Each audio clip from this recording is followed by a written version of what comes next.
Good afternoon, everybody. Oh, I'm on. Okay.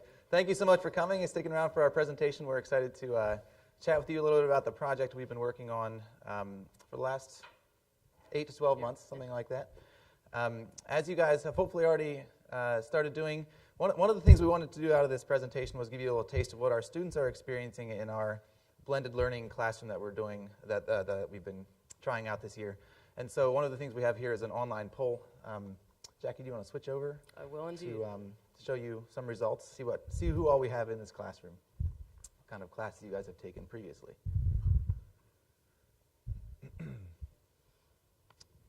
All right, so we do have a lot of people in here who have taken online courses. How many responses do we have? Out of 13 responses. 13 responses.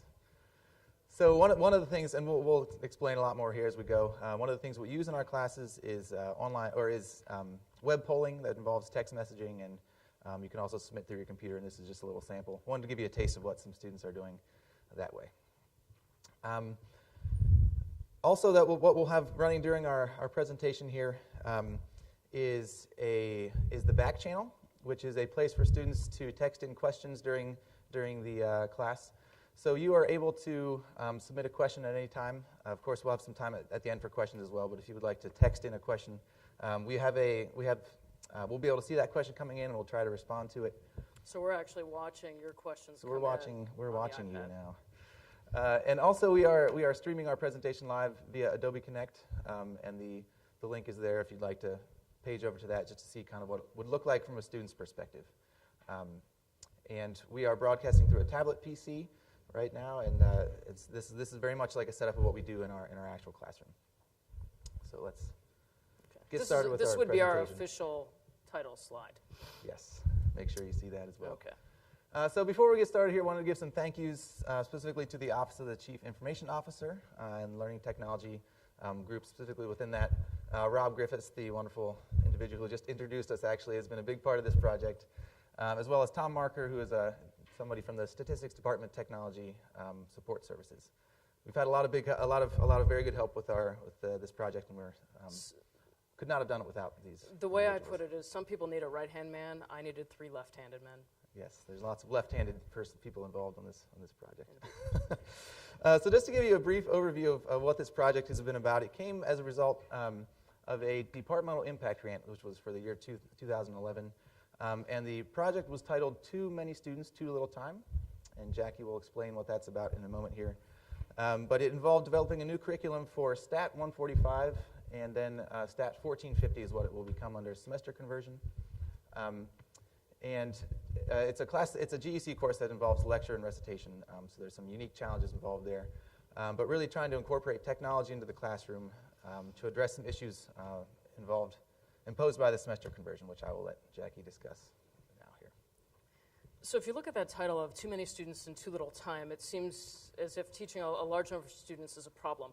And that's not the way we meant it when we originally started the project. It was just that when you go, the nature of going from 3 terms per academic year to 2 means that you're increasing, bless you, by 1.5.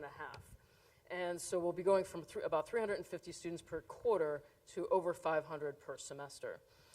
We have, of course, as with any university, we have space issues, and so finding the large lecture halls, not at 8 in the morning, although we have them at 8, that is when I prefer to teach, or 4 o'clock in the afternoon, it's a hard thing. So what we did is we decided that we would give students a choice on how they attend lecture, so they can attend face-to-face, online synchronously, and we use that Adobe Connect. Or they can listen, say they have to miss for a doctor's appointment or something, they can always then go back and listen to the recorded lecture. So one of the things that we are actually doing here is we are using Adobe Connect to record this, and then we're going to sync up the audio and video with that later. And one thing I forgot to mention, I meant to say this before Jackie started talking about the previous slide. We hope that this time our goal for this presentation is to communicate some methodology, talking about what we've done in creating a HyFlex blended learning curriculum. As you will see here, you'll see some examples of technology that we have specifically used, but we'd like to emphasize that it's all about what works well for you and the setting that you're in. You might not have a large class, or you might have a very large class as we do. So we just want to give you some more of a case study, I guess, of what we have experienced through our testing of this new model. and also note that it's very much in progress. Yes, so so work in progress. we always look at technology to see if there's a better technology out there for us. Yes. And this is not a paid endorsement by any technology, except for the Ohio State University and the Office of the Chief Information Officer. Anyway, too little time. So we're going from a 5-credit-hour course on semesters to a 3-credit-hour course on quarters, and going to a 3-credit-hour course on semesters, and you'd think that that is the natural conversion. That is the natural conversion. The problem is that the 5 credit hours, the way that we do them with lecture and recitation, was really not enough time anyway. So going down to 3 credit hours, as the lecturer, I get a whopping extra 100 minutes, but my TAs who are doing the recitations lose actually 20% of their time in terms of contact with students. And so we had to pick out, well, what did the TAs do with their students in recitation that we could get rid of? And the thing that we decided that they should get rid of is lecture review, because they're responsible for the material in lecture. We want them to have more practice when they're in recitation. And in some of the cases, they're going to recitation directly after lecture, and so a review of what you just saw just makes no sense to us. So our decision was to reformat the lecture, reformat recitation, and so we have those options for them in terms of attendance. And the other thing that we did is that we're actually removing the lecture review from recitation and supplementing with online review assessments, and then also, which will change as well. Okay. The website address for this class, somebody asked that, so you want to go to go.osu, we didn't put this one up, .edu/stat145. Sorry about that. Thank you for asking. And if you feel like it, you can attend at 8:30 Monday, Wednesday, Friday. If you need to brush up on your stat 145. Yeah, we'll be talking about normal curves tomorrow. Is there any question? No, that's it on there. Okay. I'll write that down here too. Oh, let me do this and then I'll write it down again. So this idea of HyFlex, which stands for hybrid flexible, is not an idea that Mark and I came up with. So HyFlex, thank you. HyFlex does exist, and the best definition that I could find it was from Dr. Brian Beatty from San Francisco State University. And HyFlex courses provide participation options for students, allowing them to choose between online and classroom-based learning on a weekly or regular basis. Essentially, students create their own blend of participation that fits their needs and desires. So I was not really sure what they meant by regular, and in discussions with Rob, the California state system, of which San Francisco State is a part of, is very different than how we do things, because what we do is we allow the choice on a daily basis. So now we want to talk a little bit about how the HyFlex model has worked within our purposes. Give you a little rundown of what a general class might look like. This photo here is a photo of about 1/3 of the classroom. Trust us, there's a few more students in the room than are visible right there. And Jackie, you can see, is there at the front lecturing. Much as it is here, she is lecturing off of a tablet PC, of which she can write and make notes, which we'll show in a moment, and broadcasting the slides. But the slides are also being broadcast, streamed via the web, as well as a audio. She has a microphone hooked up to herself, and an audio is streamed as well. So for students who are not in the classroom, for those who are attending synchronously in their dorm room, in a coffee shop, what have you, are able to see the slides, see the comments being written on them, and hear the instruction from the lecture. You didn't point out where you were. And then I am, as Jackie has so nicely noted here, sitting there in the third or fourth row. And for the fall and winter terms, I was moderating the back channel, which maybe some of you are looking at now. Initially, I was responding to questions as they came in. I'm kind of moderating that, but it has now transitioned into Jackie watching the back channel during her lecture. I'm no longer in the room, and then utilizing the iPad as she is doing now. Yes.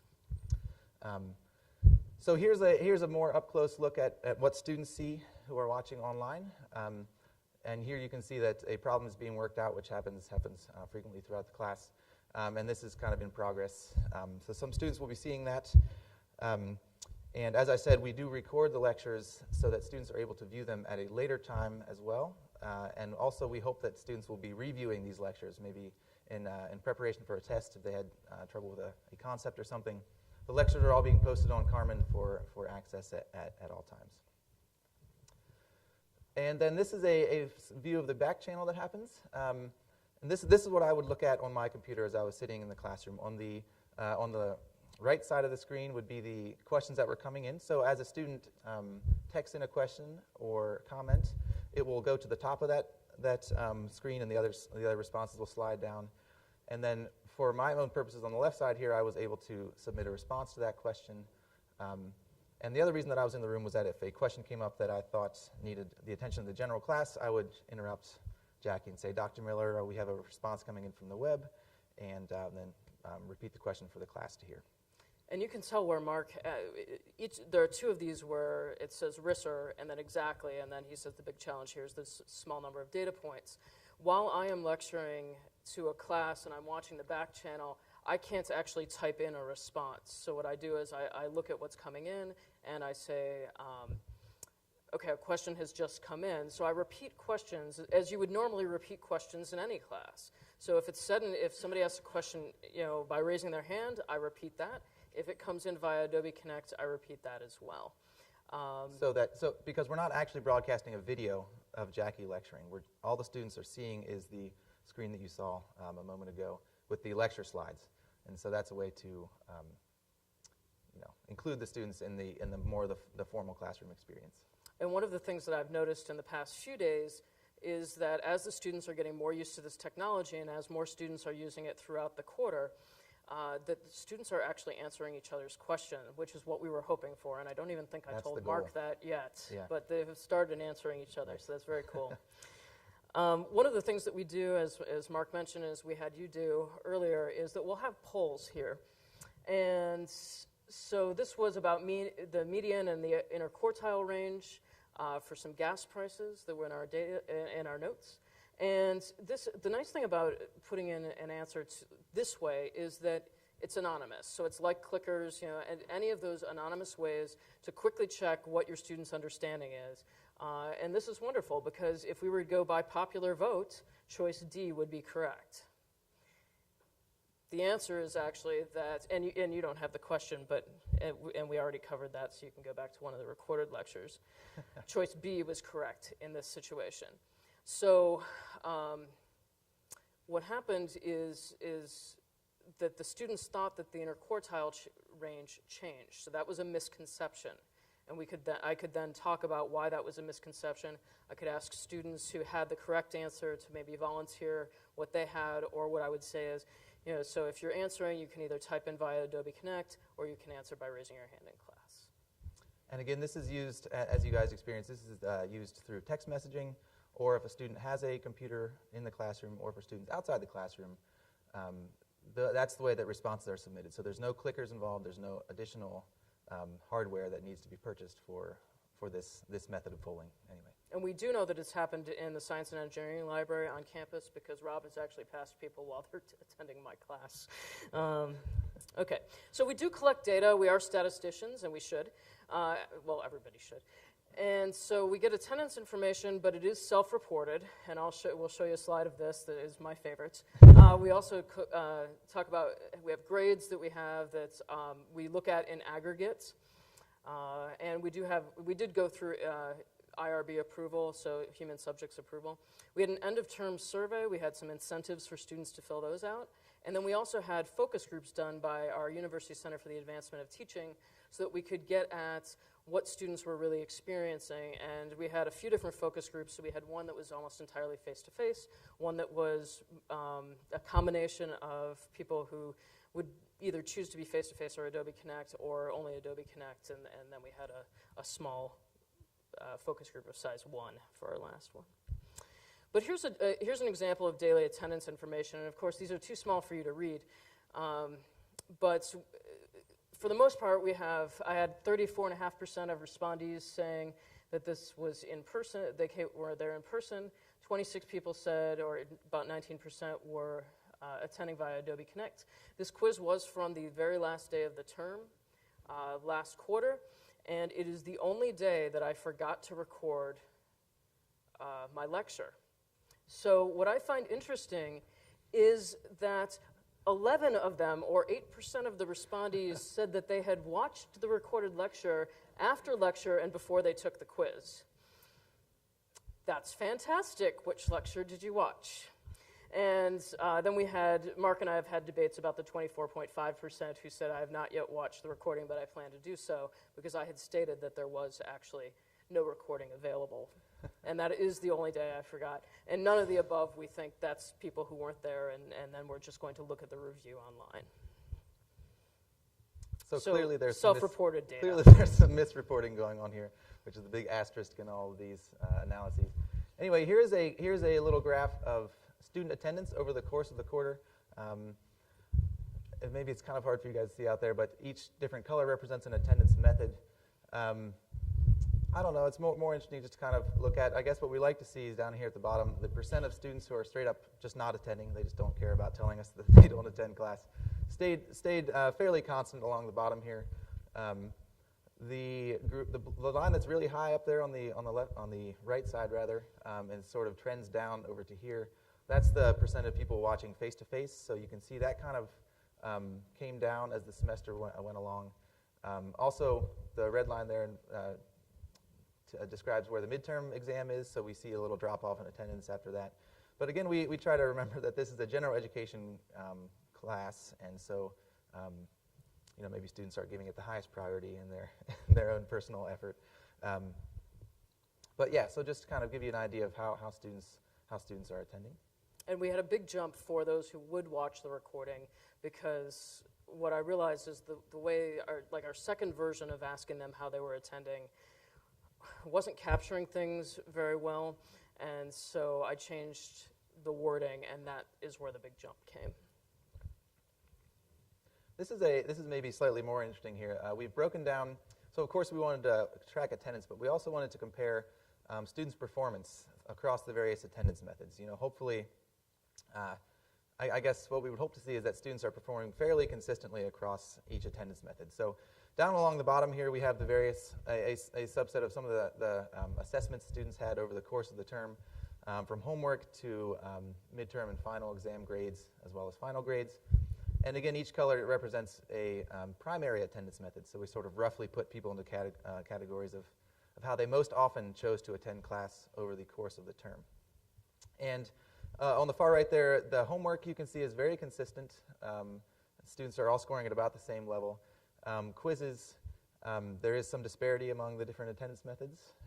But the interesting thing over here on the final grades section is that the orange color represents students who did not attend, and the purple bar represents students who plan to watch the recording. They said, I have not yet watched the recording, but I plan to do so at some point.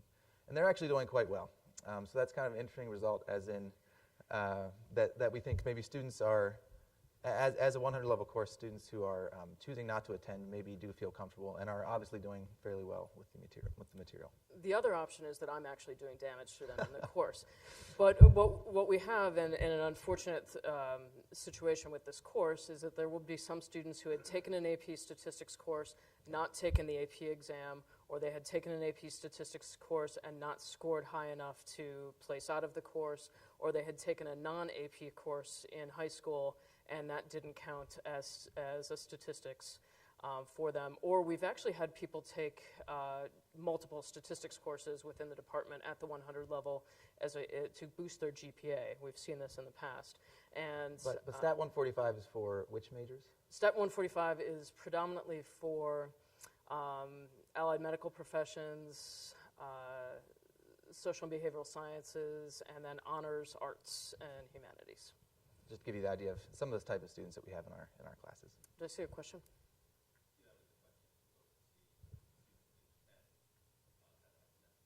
Yeah, and that's one unfortunate thing, because it does look like we're actually doing damage to them.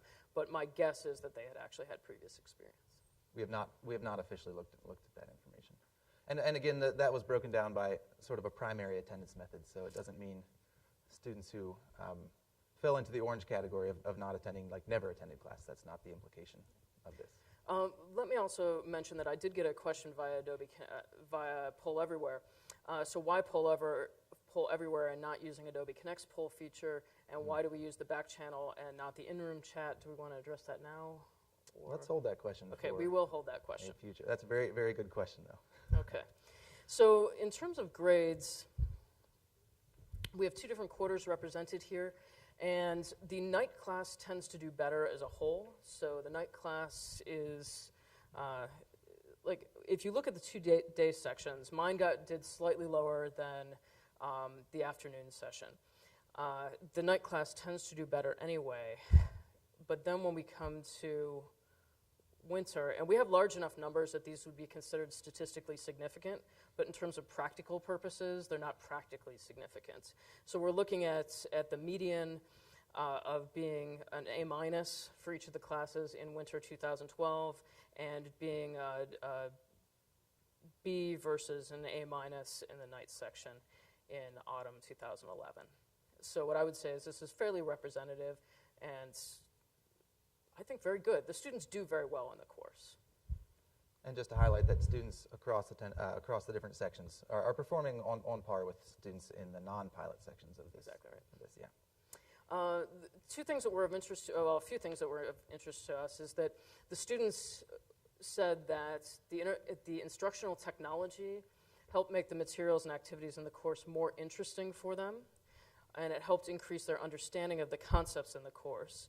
So what we're hoping for are the strongly agree and agree, the blue and the red, and then also whether it helped increase their participation in the class over what they would have expected coming into a Gen Ed Intro Stat course. And some of the comments I definitely appreciated. So I like the person who said, on days with bad weather, I could still attend lecture without being miserable trekking across a cold, wet campus. We all know how Columbus is in fall and winter. Yes, and though we had really no snow, it was cold and wet. But I could not have paid the person who made this comment to say that comment, okay? It's that if I didn't understand a lecture, I could go back and rewatch it. And then this person also happened to say that I like being able to sit with my laptop in my bedroom with a cup of coffee in my PJs. I learn better when I'm comfortable, especially with morning classes. If you teach morning classes, you know they're not anyone's favorite. If you teach afternoon classes, you know that they're not anyone's favorite either.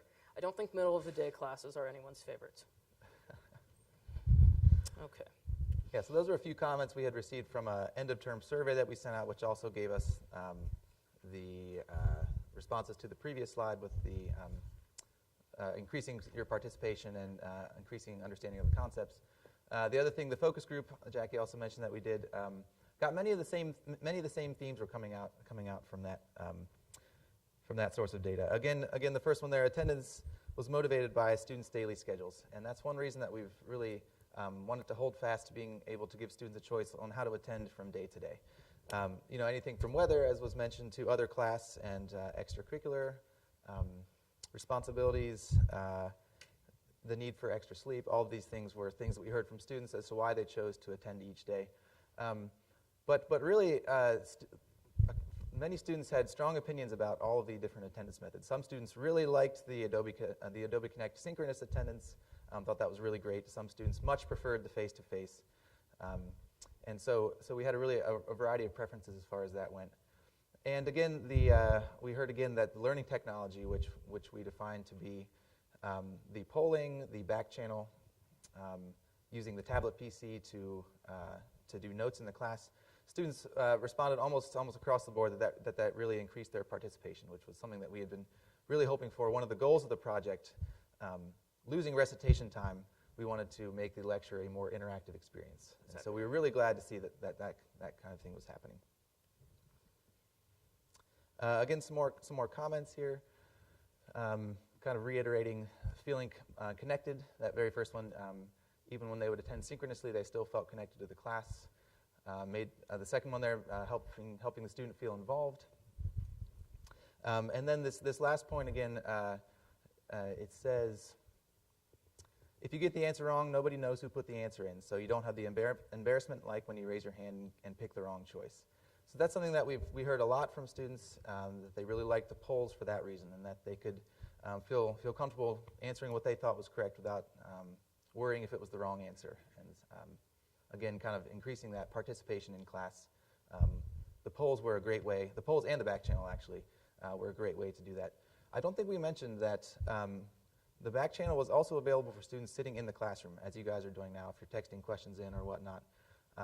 So if a student was in the classroom attending face-to-face but didn't want to raise their hand, they were able to text in a question to have Jackie or the lecturer in another setting respond to that question. So kind of removing that embarrassment factor at that level as well. And that is actually something I've noticed more this quarter than I had ever in the past. I was watching people type in, and I can then, as soon as I see them finish typing on their cell phone, the question comes up. So I know who it is, but nobody else in the room does, which is nice, and I'm not going to call them out on it. Oh, I see you texted this in, but we'll address it anonymously. But you could if you wanted I to. could, but I am not that cruel.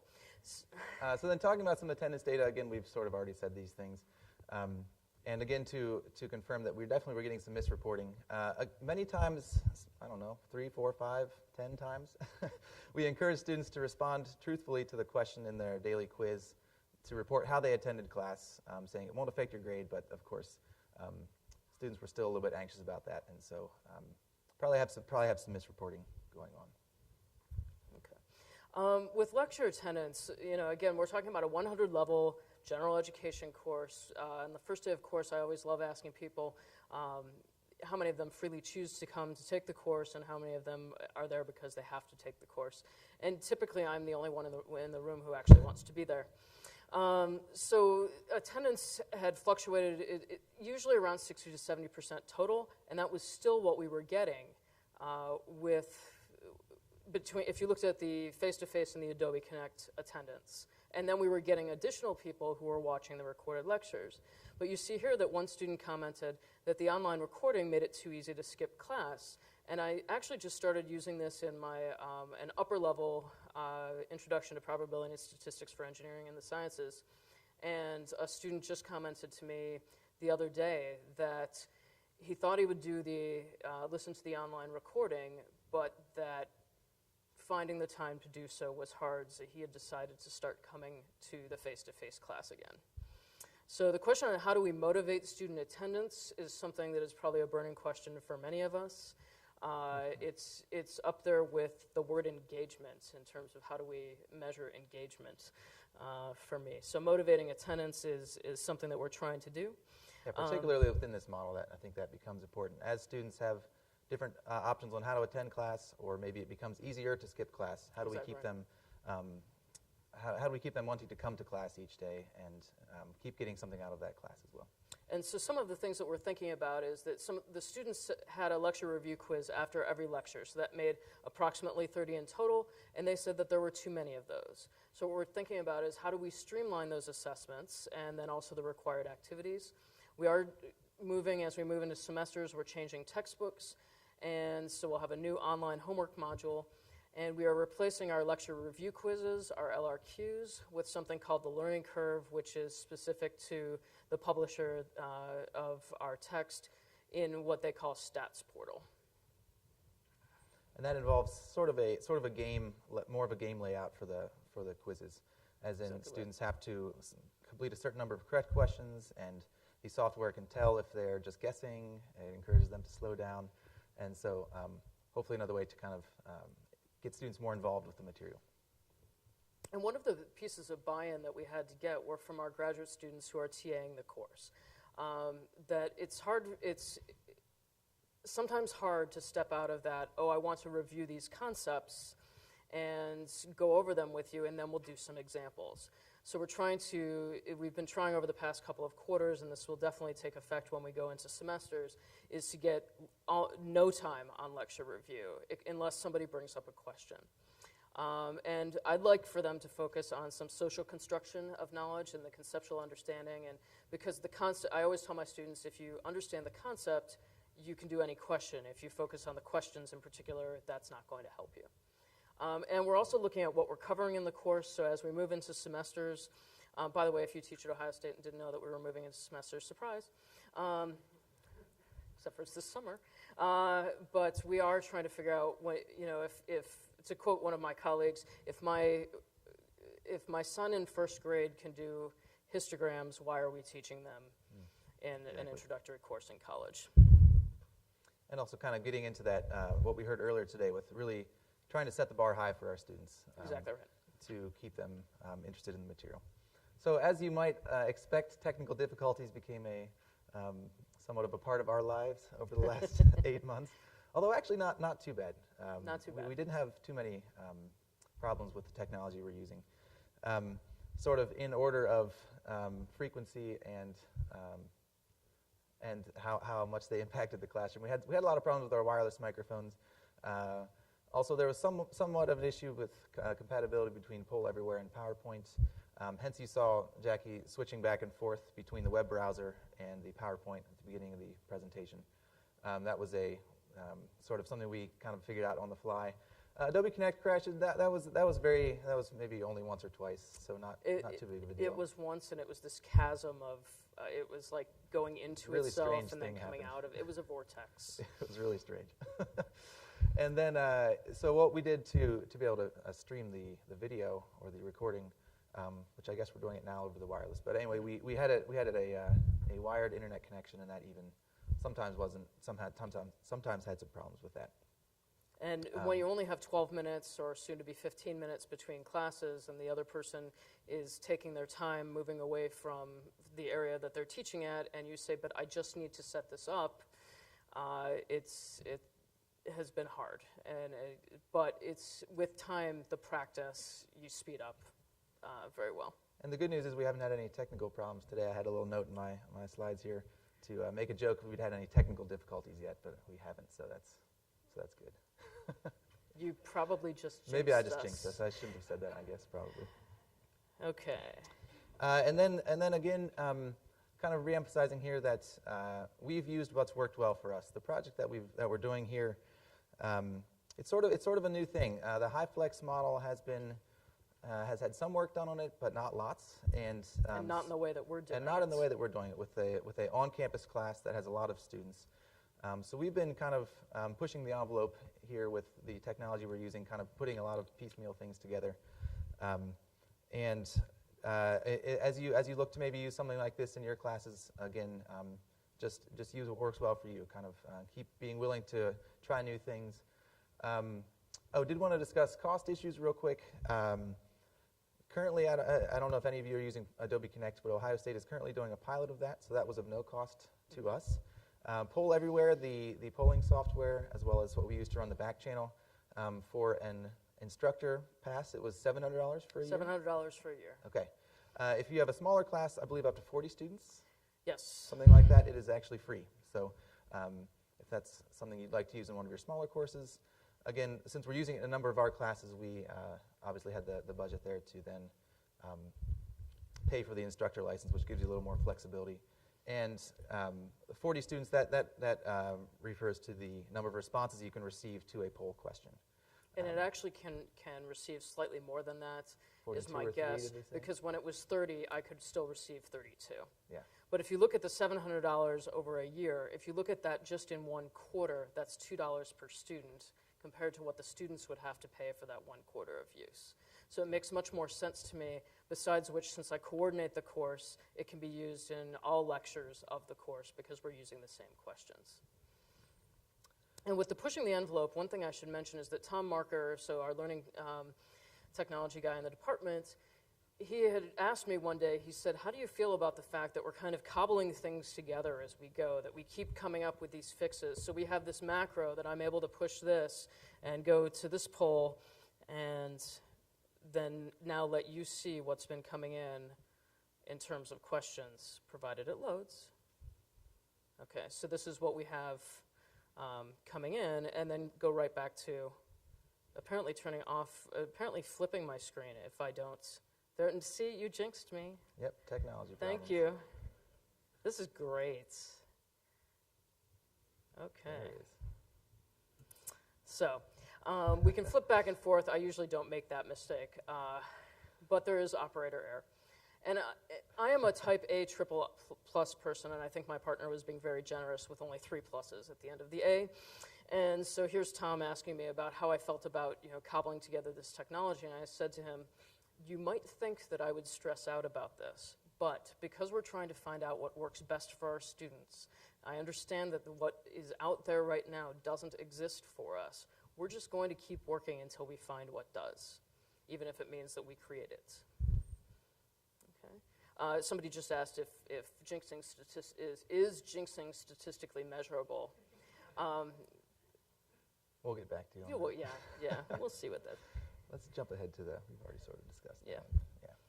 Yeah. And then we talk about backchannel? Well, just to highlight that the backchannel, it's worked pretty well for our purposes, but we would like it to be a lot more. What it would ideally be is a real-time in-class thing where students are able to both ask questions but also answer each other's questions. So the fact that that's happening a little bit is very exciting for us. But it's okay. It's not great. So it would be very much like that.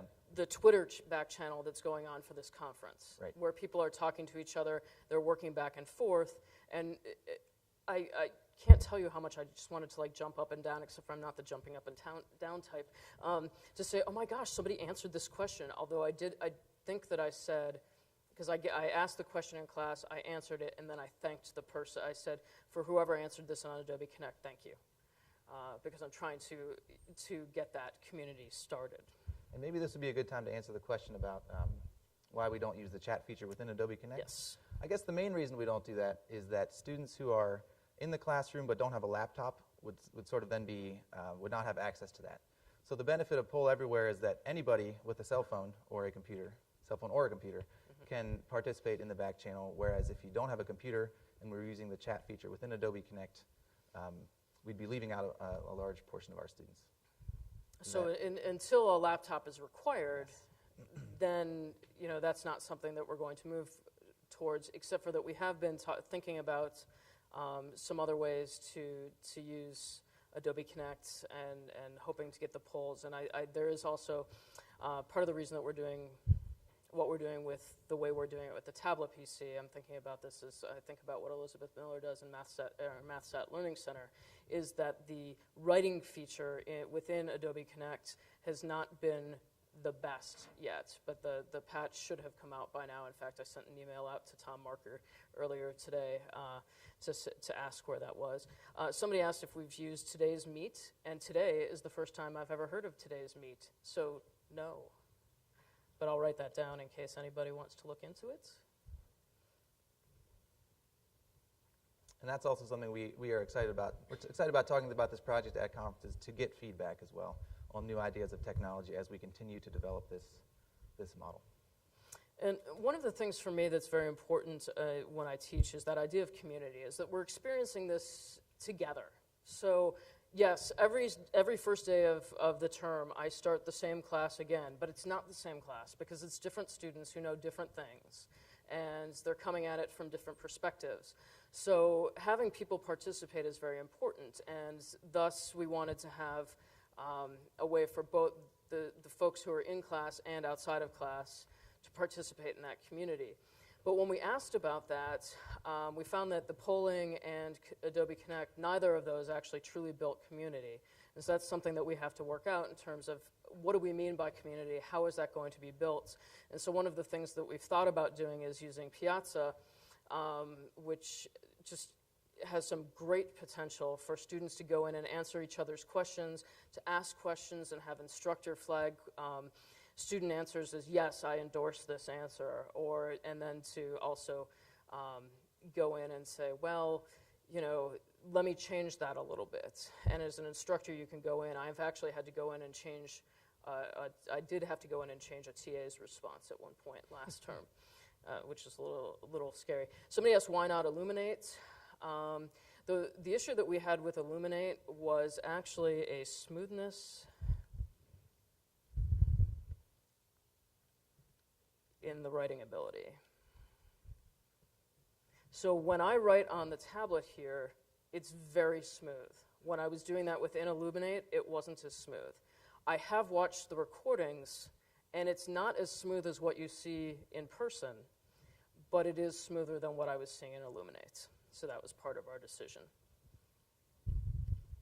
Okay, tips. Kind of as we close out the presentation here, some tips, some things that we found that work well, and if you are looking to incorporate some of these things into your class, we have some recommendations for you here, I guess. And maybe I'll say, I think it's on the last slide, we'd be happy to send out copies of our slides to any of you guys if you don't want to madly write these things down. We can email them to you at another point. But I think Jackie does a really nice job of keeping the video feeds conversational. And that also happens sort of, since we don't actually show video of the lecturer speaking, we just show these slides kind of as what you would see on this screen is what the students would also see. So that kind of allows for a low-pressure presentation of the material, which I think helps students feel more comfortable with the content. Let me jump in here. The one thing that we have noticed is that occasionally, if I'm stopping to write something, a student will say, "Did the mic cut out?" Because they're expecting me to just keep lecturing and lecturing and lecturing and lecturing, and it's like I can't do that.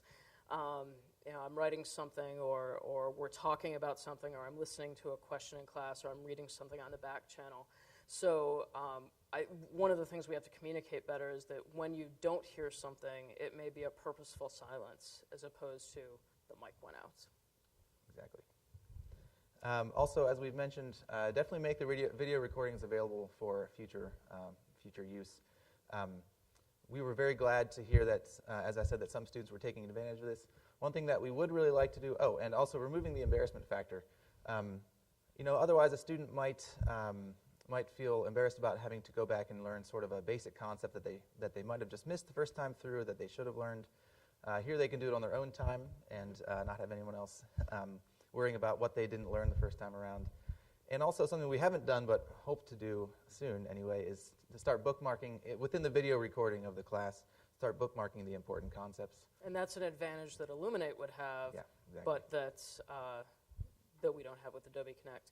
I have not heard of the big blue button. We're getting lots of good ideas. This is good. Yes. So if anyone else has not heard of the big blue button, you might want to check that out.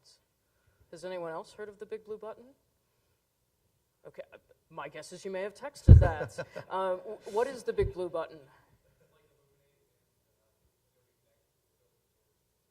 Okay. So an open source version of something like Illuminate or Adobe Connect is what the big blue button is. That's so good. I will task my research assistant to check that out. Mark? And finally, of course, a backup plan is always good. We did a pretty good job of keeping that. But like I said, we didn't have too many major problems. Was it just one day that you had to? There was only the one day, the Vortex day. Yes. We had to stop. The other day in class, actually, we're using wireless mics right now, and I carry a wireless mic with me because who wouldn't want to carry one with them? But I have to switch channels in terms of the different classes that I'm in. If I forget to switch the channel, that's a problem. That's operator error. Yes. But the strange thing that happened the other day is it was showing 2 out of 3 bars for the battery, and all of a sudden my mic went out. So I said, I'm having a hard time with the microphone. Of course, I'm saying this, and the Adobe Connect folks can't hear me. So I had to write down, working on the on the microphone problem, and then Tom Marker wrote, "Hi, this is Tom, tech guy, coming over there now." And by the time he got there, I had taken out an extra battery, popped it in, and everything was back together. So he just got a little aerobic workout that day. So it's always an adventure, is the point here. Indeed. Another thing Jackie did a really good job as I noticed sitting in the class, was making an intentional effort to include students who are not there. So if she asks a question, so there were sometimes a question would be asked via a formal poll and poll everywhere. Other times it'd just be a straw poll saying, "Hey, raise your hand if you think this is the answer." She would do a really good job of including people not in the room and saying, for those of you who are at home, feel free to type in or text in your response, and kind of working again at those feelings of community. And then maybe some common sense things in here as well. But also would like to highlight this last point. Participate in and contribute to the nationwide HyFlex community, which is very much in progress. And actually, you should email this lady right here if you're interested in kind of becoming a part of that as well. Is that fair? I think that's fair. I was going to look to my other left-hand man, Rob, and say, is that fair? They should email me. Or Rob Griffiths. Yeah. So I think, is that the last slide? Yeah, we again, as I said, we'd be happy to make our slides available for you afterwards. But we really appreciate you guys taking the time to come out and hear about this project. It's something that we're very excited about, and again, emphasize that it is a very new thing, and there's a lot of possibility for growth and implementation. Feel free to email us if you'd like the slides. Other questions that you guys have here at the end? Yes, sir. Did you say you were using a tablet to do your annotation? Yes. So right now I'm actually using, this is so again, remember, not paid endorsements. This happens to be a Lenovo X220 tablet that I'm using. We are looking at, there's a new, I think it was a Samsung tablet that one of our computer guys has in the department that is a possibility for us to use that just takes up a little bit, it's a little less hefty. This doesn't bother me at all. And using the tablet, for me, it's something that we had gotten funds from the Office of Academic Affairs for in 2004, actually, is when we started using tablet PCs in the classroom for our larger classes. And it's been very good because I tend to write out what I would call, we're now calling them pre-lecture incomplete notes. And so the students can download those, or now I've started letting them use the Word files if they want to type in or they have a tablet. And so it's so that we can, I don't care if you write down exactly this whole example. If I've taken up 5 minutes to write down what this example is, that's a waste of 5 minutes when we could have been talking about it. So, by the way, if you write totally in chalk, I apologize to you for just saying that. It's not a waste in your class, but in mine it would have been. And I'm really putting my foot in my mouth, totally, and on recording. That is excellent. And on recording, That's exactly. one thing you have to think about is everything is recorded, including stupid comments. So the tablet has worked very well for me for almost 8 years. Another question. Yes, sir. With Adobe Connect, have you considered stretching the boundaries there a little bit, maybe using breakout rooms for an activity or maybe some representation? And then my other question is, does this cut down on your office hours type of business? Both good questions. So we haven't thought about, in terms of Adobe Connect, doing breakout rooms, but as I mentioned before, Elizabeth Miller from the MassStat Learning Center uses Adobe Connect differently from the way that I use it, and so that's something that, since we're only 3 floors apart, we really should talk about more. She's smiling on that. And in terms of cutting down on my office hours, I still really enjoy when students come to my office. I do think it has cut down on office hours. The other thing is that the online homework that our students have has such good help features in it that not only my office hours are less visited, but also our tutor room hours in the MassStat Learning Center are less visited as well. All right. Join me in thanking Jackie and Oh, right on time.